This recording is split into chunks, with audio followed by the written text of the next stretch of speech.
In 1562, the 12-year-old French king Charles IX, while meeting with his court, was introduced to three men. These men were from a tribe from the newly discovered lands of America, and the tribe was unlike anything the French had ever seen before.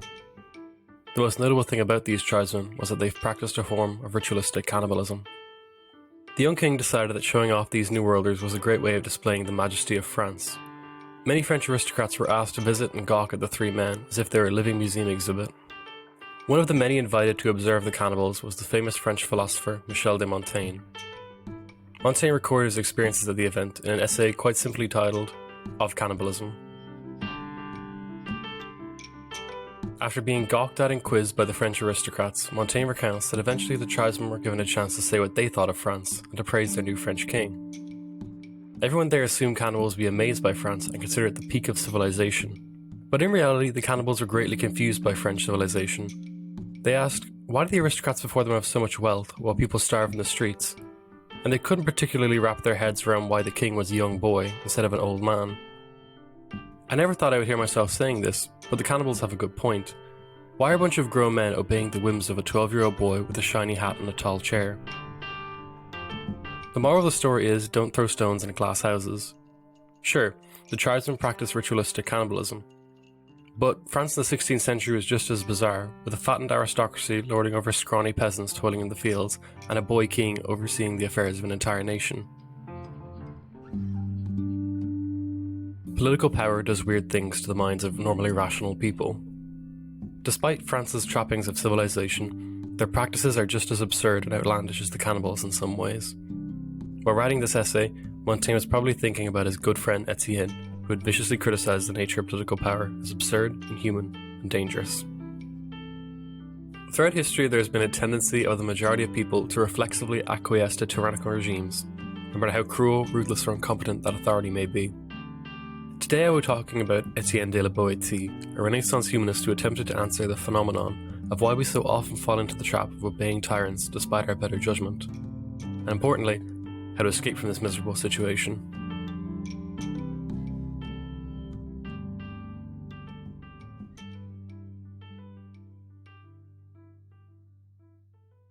In some time around 1530, Étienne was born into an aristocratic family in a small town called Sarlat in southwest France. But tragically, at an early age, Étienne was orphaned and raised by his uncle.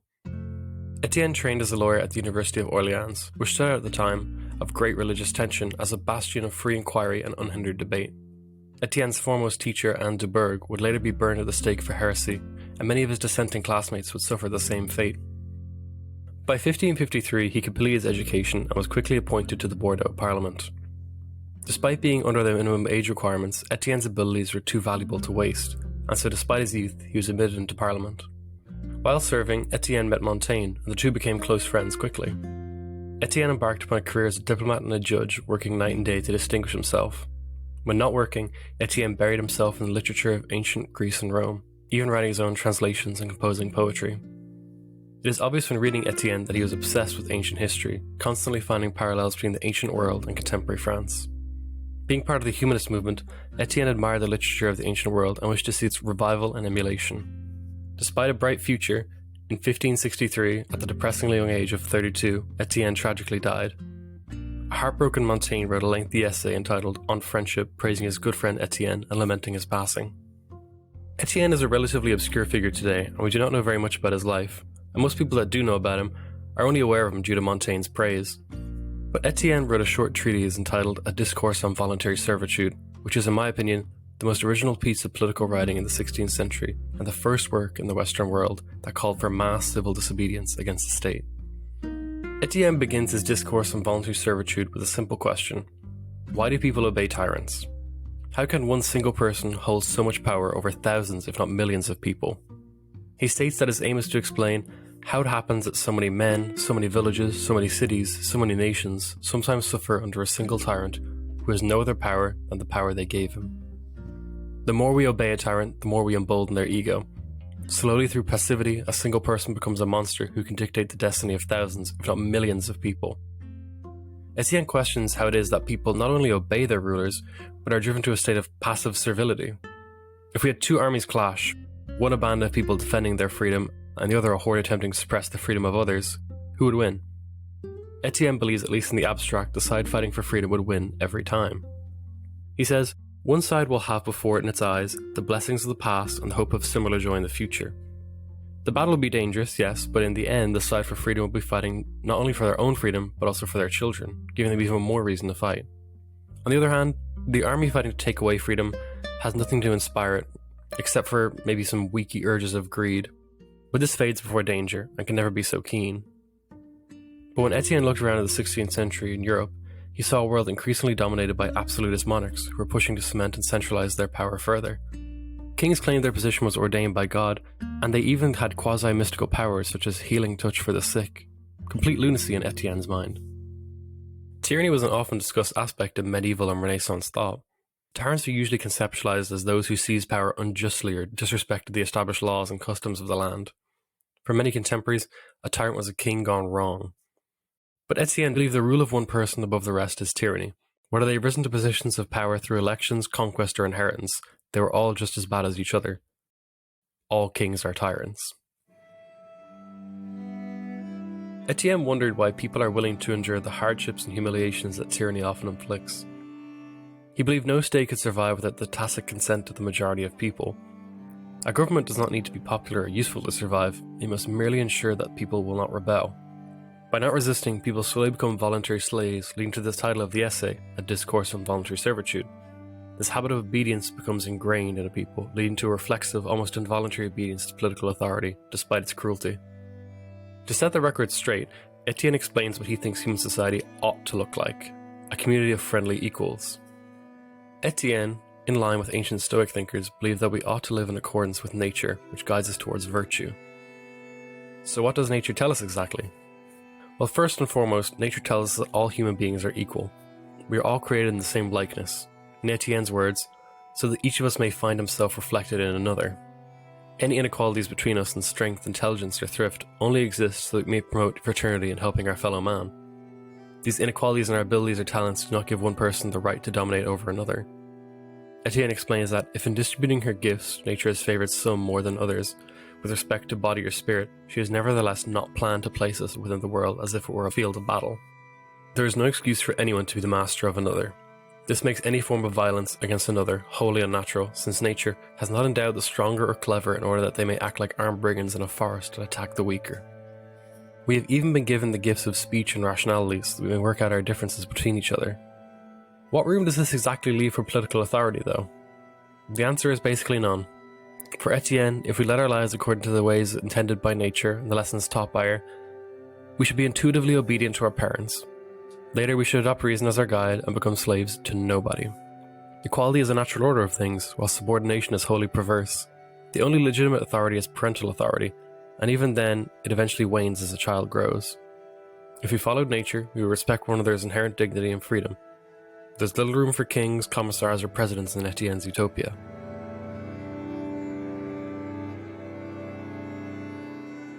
All living things wish to be free. A horse must be broken before it can be ridden without resistance. Étienne believes this urge for freedom is so immense that elephants will break their tusks against rocks, deterring hunters by yielding their ivory rather than living in slavery. Domesticated animals even lament in their slavery. Étienne says that even the ox under the weight of the yoke moans. Every animal resists captivity, except for one: humans. Étienne believes humans are the only animals in the world who willingly subject themselves to slavery, misery, and torment, which is even more shocking when we factor in our faculties such as reason and speech. Despite our preeminence over animals, we have forgotten our fundamental nature. If you were asked point blank, would you rather be free or not free, you would obviously say free. It's not even much of an argument. Étienne believes if you asked every person, there can be no doubt that they would rather follow reason than serve another man. Freedom is dignifying while servility is humiliating. But why have we forgotten this? How could anyone consent to such a situation where one single man held all the power while the rest kowtowed to his will?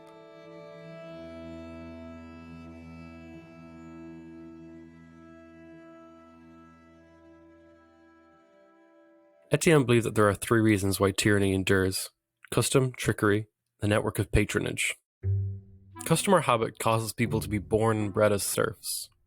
As Étienne has stressed, few people would voluntarily give themselves up to servitude.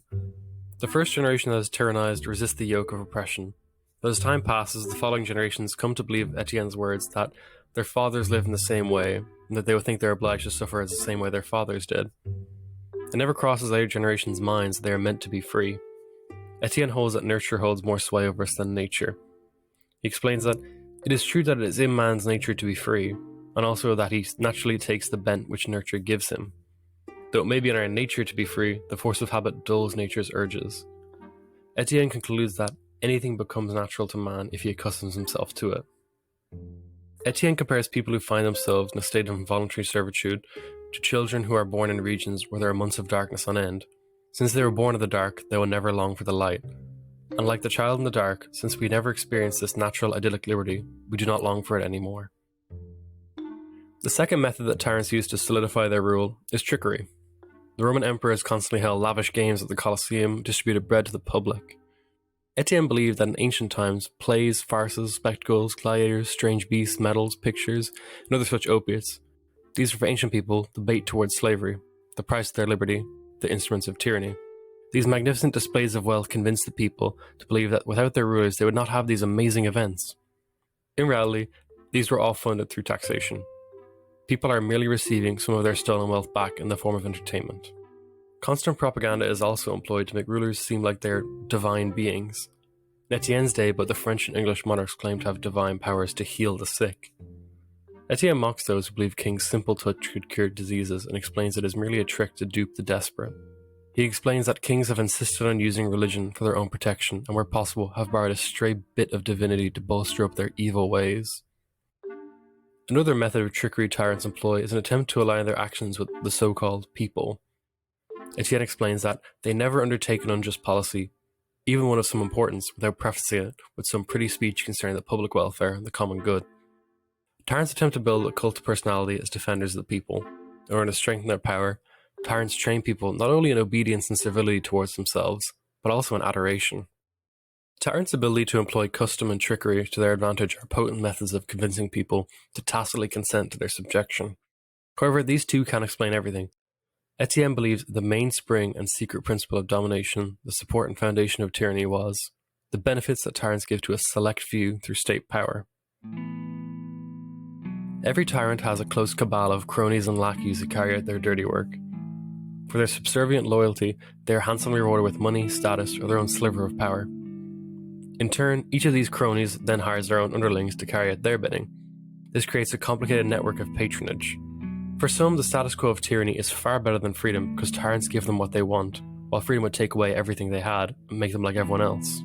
It becomes so bad that Étienne describes a situation where 100,000 and even millions cling to the tyrant by this cord which they are tied. For many entangled in this web of patronage, liberty would mean the end of their current standards of living. Upholding tyranny becomes the profitable and logical course of action. This mass of soldiers, bureaucrats, and servants fiercely defend the status quo because without it they would have nothing that would make them above the rest. This is by far Étienne's most novel and incisive critique of state power. By making freedom seem unattractive to half the population, tyrants can perpetuate their rule with the backing of a large entrenched group of people who rely upon their continued reign. The situation Étienne describes as a grim affair. He asks, has so denatured man that he, the only creature really born to be free, lacks the memory of his original condition and desire to return to it? The forces of custom, trickery, and entrenched interests make it seem like reverting to Étienne's ideal world of equals voluntarily cooperating would be a hopeless task. But throughout the medieval and early modern period, there had been a tradition of theorizing on the topic of tyrannicide, the ethical justification for killing a tyrant. French Protestant writers, due to religious persecution, have been theorizing their own ideas of tyrannicide during Étienne's lifetime. However, Étienne did not advocate for killing tyrants. If one tyrant was killed, another more ruthless one might take its place, perpetuating the cycle further, and even making it worse. The solution is not to kill political leaders, but instead to do away with them altogether. Étienne's solution to tyranny is much more radical as it strikes at the very root of power. Instead of fighting against the forces of the state, we should simply withdraw our consent in an act of mass civil disobedience. Étienne reasons that the state is upheld by our tacit consent and habituated reflexive obedience. However, the state is not a magical and transcendent force. As the later classical liberal thinker Frederick Bastiat would argue, the state is a great fiction. The state is an artificial body, not some colossal beast. In reality, it is composed of people who have no right to demand our unquestioning obedience. The state is supported not by our genuine consent, but by the more nefarious tacit consent. If we simply learn to say no, we are already on our way to disassembling the most tyrannical regimes. Étienne explains that if not one thing is yielded to them, if without any violence they are simply not obeyed, they become naked and undone. Just as when the root receives no nourishment, the branch withers and dies. Étienne reasons that we would then see the truth of political power, that it is illegitimate, against nature, and wholly untenable. He compares a tyrant to a colossus being supported by the people, and says that once you support him no longer, you will then behold him, and like a great colossus whose pedestal has been pulled away, he will fall of his own weight and break into pieces. Étienne's work is especially unique for his day, as he did not tackle any immediate political issue. Unlike contemporary Huguenots who are attempting to justify resistance against particular regimes, Étienne's highly abstract and deductive methodology provided a powerful indictment of all authority. And it is for this reason that Étienne never actually published his amazing Discourse on Voluntary Servitude during his life. Instead, it was clandestinely distributed in intellectual circles, but never published. Montaigne, while writing his essays, was contemplating including Étienne's Discourse on Voluntary Servitude in his collection. Montaigne was shocked and appalled when in 1574, Étienne's Discourse was published in a Huguenot pamphlet. The Huguenots were a group of French Protestants at the time, when France's official religion was Catholicism and its doctrine was staunchly enforced by the state. It was then published again 2 years later in yet another Huguenot pamphlet, aligning Étienne with the radicals of his day.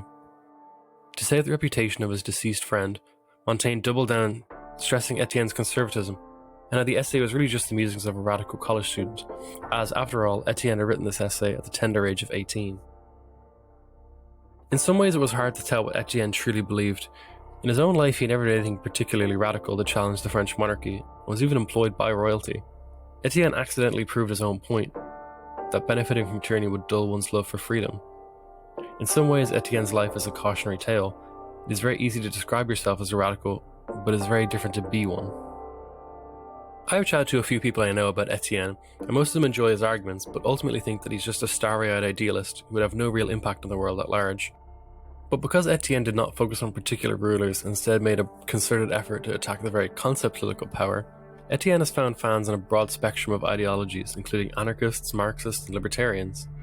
The Russian author Leo Tolstoy liberally quoted sections of Étienne in The Law of Love and The Law of Violence, a work which is read by both Mahatma Gandhi and Martin Luther King. The political scientist Gene Sharp, who specializes in nonviolent resistance and has been called the Machiavelli of nonviolence, refers to Étienne's work numerous times in his seminal work, The Politics of Nonviolent Action. Étienne's main focus in the Discourse of Voluntary Servitude is not on tyrants themselves, but those who serve beneath their reign. He explains that people reflexively and unwittingly obey political authority, due to custom enforced over generations, the public works of the state, and finally, the entrenched interests of those who benefit from the state's dominance. The simple solution to dissolving state power is to revoke consent on a mass scale. Once the state has been exposed not to be a leviathan but a mouse, liberty will flourish as nature intended. Discourses is not only a scathing attack on all political authority, but also a concise strategy on how to overthrow the state. Étienne's Discourse on Voluntary Servitude is one of the earliest advocates of mass civil disobedience, and for this alone he deserves recognition within the canon of libertarian thought. But as we have seen, Étienne is not just for libertarians. He has a broad appeal on seemingly disparate and incongruous ideologies. I believe why Étienne has such a variety of fans is because of the fundamental importance he stresses on the dignity of freedom. It is, after all, what makes us human. Today, civil disobedience is a legitimate and increasingly effective tactic for political change. And in this light, it is never a bad time to rediscover Étienne De La Boétie and his Discourse on Voluntary Servitude.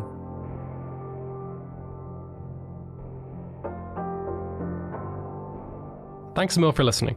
I hope you enjoyed this podcast, and if you did, you can subscribe on Apple Podcasts, Spotify, and wherever else you may listen to podcasts. Visit the website www.libertarianism.org to find more podcasts like this one. I hope to see you next time.